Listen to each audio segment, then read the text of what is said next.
Hi everybody! If you remember, my name is Rachel Cross and I am the public health nutritionist that works for the Cambridge Public Health Department. And in these videos we are talking about the harvest of the month. So different food for each month of the year. And for February we are talking about a very special vegetable, the butternut squash. So let's get started. Alright, so it's time to do some fun facts.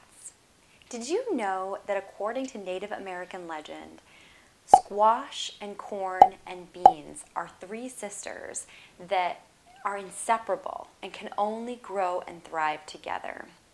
And when European colonizers arrived in the United States, or America as it was, in the early 1600s, the Iroquois tribe had already been growing the three sisters and planting these crops together like this for over 3 centuries. And the Wampanoag tribe of Massachusetts also grows and plants this way, as do many other tribes across the United States. Right, number 2, did you know that leaves, tendrils, shoots, stems, flowers, seeds, and fruit of butternut squash can all be eaten? Pretty cool. Number 3, did you know that butternut squash is one of the longest keeping vegetables? It will keep over 3 months if stored properly.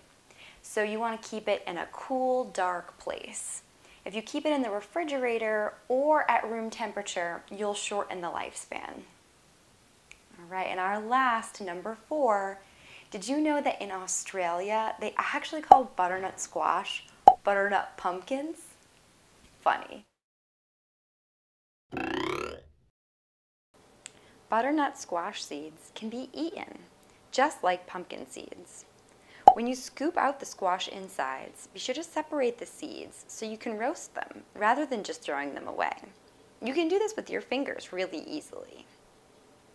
So we're going to rinse the seeds in a colander under some cool water and try to separate and remove any of the squash insides that might have made it this far. Then we're going to pat them dry, and then we're going to toss the seeds with a little olive oil or canola oil and a pinch of salt, plus any spices you might like. Now we're going to roast them in the oven at 275 degrees Fahrenheit for 15 to 20 minutes until they're golden brown and you can hear them popping. Remember, you'll need an adult for this part. Then we let them cool and enjoy them as a snack with fruit, dried fruit, or cheese. Squash is creamy and sweet, making it perfect for mashing, like you sometimes enjoy potatoes at home. When mashing, we're just going to add a little milk and butter.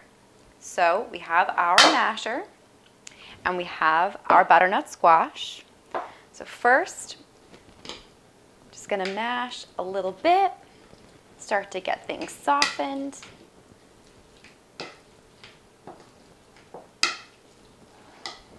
Then we're going to add a little milk, and we're going to add our butter.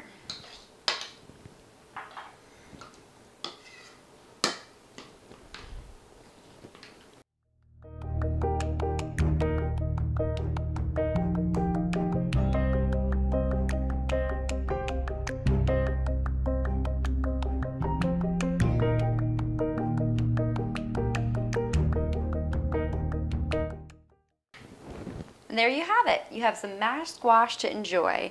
Remember, squash is your vegetable, so you're going to try to add a little protein and a little grain to try and make a whole meal the My Plate way.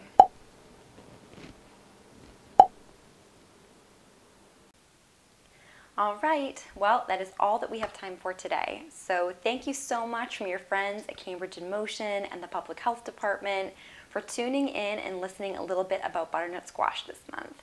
We hope that you had some fun and you get a chance sometime this month to enjoy fresh or canned or frozen butternut squash, any way you like. All right, see you next month. Bye.